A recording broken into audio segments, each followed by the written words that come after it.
बच्चों, आपके सामने हिंदी आशुलिपि डिक्टेशन 100 शब्द प्रति मिनट गति दे रहा हूँ। डिक्टेशन में आने वाले वाक्यांश देखें, पहले उसकी आउटलाइन बनाएं।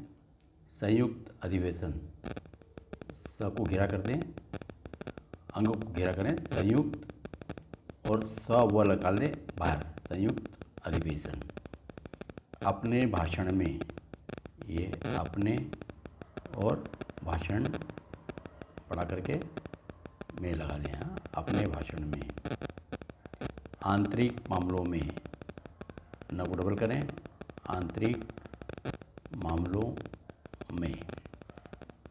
कड़े शब्दों में, कर से कड़े शब्दों में आधा कर दें, शब्दों और में निकाल दें, कड़े शब्दों में। सर्वसम्मति से, ये सर्वसम्मति और से लगा दें, सर्वसम्मति से।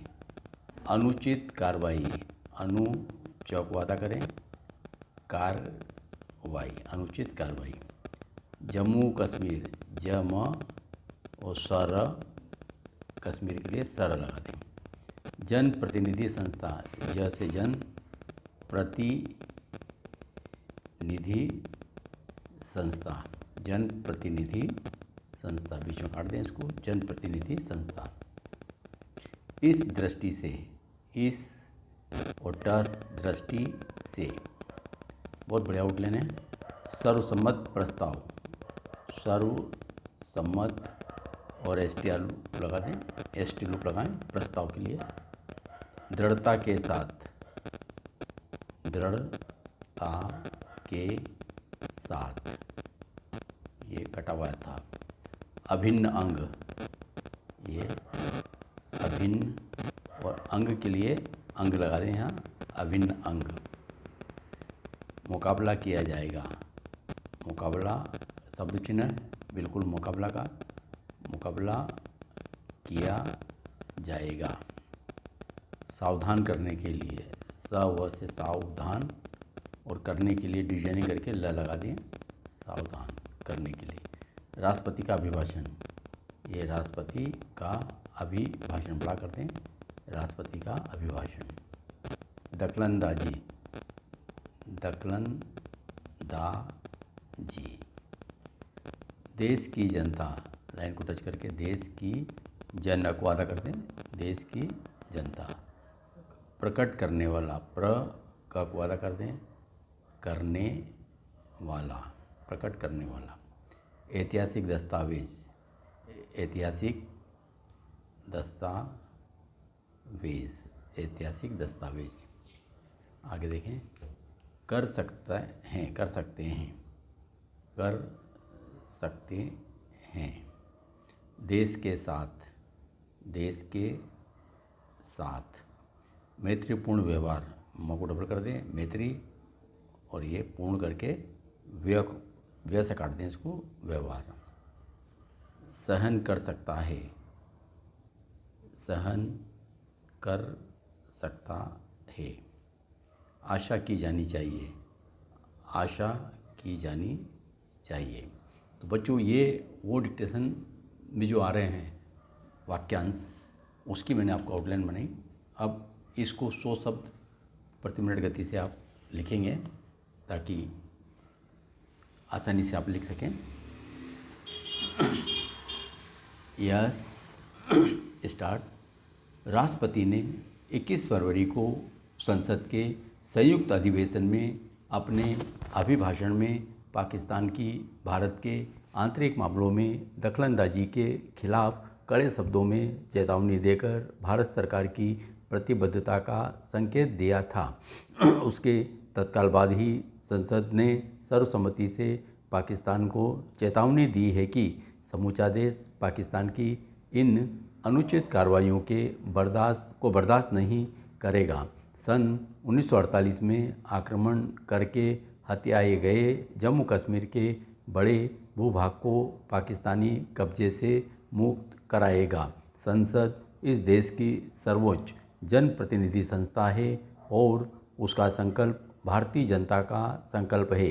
इस दृष्टि से संसद के दोनों सदनों की यह कार्रवाई ऐतिहासिक महत्व की मानी जाएगी।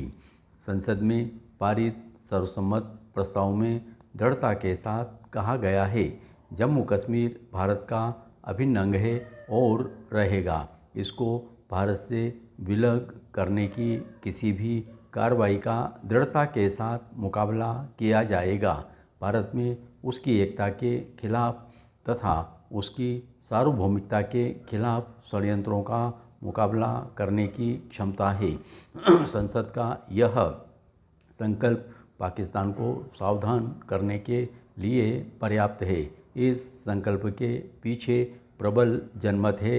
यदि इसमें पाकिस्तान को कोई संदेह है तो यह उसकी भ्रांति होगी और उसे इसका खामियाजा उठाना होगा। पाकिस्तान ने जम्मू कश्मीर के जिस भाग को आक्रमण करके हथिया लिया है उसे मुक्त कराना भारत की जिम्मेदारी है और अब तक उस दिशा में कोई कार्रवाई नहीं हुई। उसे भारत की कमजोरी मानना पाकिस्तान की भूल होगी। सरकार ने राष्ट्रपति के अभिभाषण के माध्यम से कश्मीर मामले में पाकिस्तान की अनधिकृत दखलंदाजी के खिलाफ कार्रवाई का संकेत देकर अपनी नीति स्पष्ट कर दी है, लेकिन तत्काल बाद संसद ने सर्वसम्मत संकल्प पारित करके सरकार पर पाक अधिकृत आज़ाद कश्मीर को मुक्त कराने की जिम्मेदारी डाली है। इस जिम्मेदारी का निर्वहन करने में देश की जनता पूरी तरह सरकार के साथ है। संसद का यह संकल्प उसी भावना को प्रकट करने वाला एक ऐतिहासिक दस्तावेज है। कोई भी राष्ट्र अपनी सार्वभौमिकता को दी जाने वाली चुनौती को कैसे सहन कर सकता है, अपने आंतरिक मामलों में किसी भी विदेशी ताकत की दखलंदाजी करने को कैसे अनदेखा कर सकता है। यह बात पाकिस्तान के समझने की है। भारत अपने पड़ोसी देश के साथ जो कल तक हमारा ही अंग था, मैत्रीपूर्ण व्यवहार रखना चाहता है, लेकिन इस भाव को उसकी कमजोरी माना जाए, इस बात को कब तक सहन कर सकता है। संसद का संकल्प भारतीय जनता की भावनाओं का प्रतिबिंब है और पाकिस्तान को उसकी गंभीरता को समझना चाहिए, जिससे हमारे मैत्रीपूर्ण संबंध बन सके और हम अच्छे पड़ोसी के रूप में रह सके। आतंककारी गतिविधियों को सहयोग और प्रोत्साहन देना नैतिक और कानूनी दोनों ही दृष्टियों से गलत है। आशा की जानी चाहिए कि पाकिस्तान इस संकल्प के पीछे जो जनभावना है उसे समझेगा और भारत के आंतरिक मामलों में दखलंदाजी से बाज आएगा, अन्यथा उसे उसके जो परिणाम हों उन्हें भुगतने के लिए तैयार रहना चाहिए। पाकिस्तान शिमला समझौते को मृत मानता है, लेकिन भारत आज भी उस समझौते के अनुसार आचरण करने के लिए तैयार है, लेकिन यह एक तरफा प्रयास नहीं हो सकता। धन्यवाद।